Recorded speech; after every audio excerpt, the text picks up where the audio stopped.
এখানে কোনো ইফ এবং বাট নাই। এখানে যদি ইফ এবং বাট আনেন, এই যে বিচারিক কার্যক্রম এতদিন ধরে হয়েছে, 16 বছর ধরে 17 বছর ধরে যারা জেলে আছে, যারা কনভিক্টেড, সেই বিচারিক প্রক্রিয়া ব্যাহত হবে।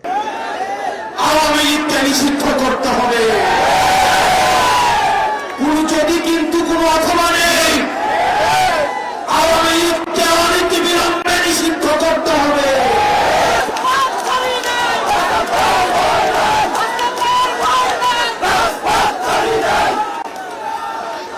প্রিয় সংগ্রামী সহযোদ্ধা,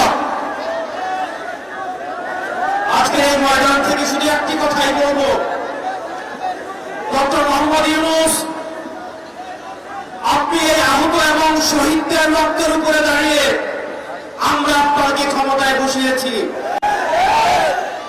আমরা আপনার কাছে কোনো অনুরোধ করছি না, আমরা কোনো দাবি করছি না, আমরা আমাদের সিদ্ধান্ত জানিয়ে দিচ্ছি, আওয়ামী লীগকে নিষিদ্ধ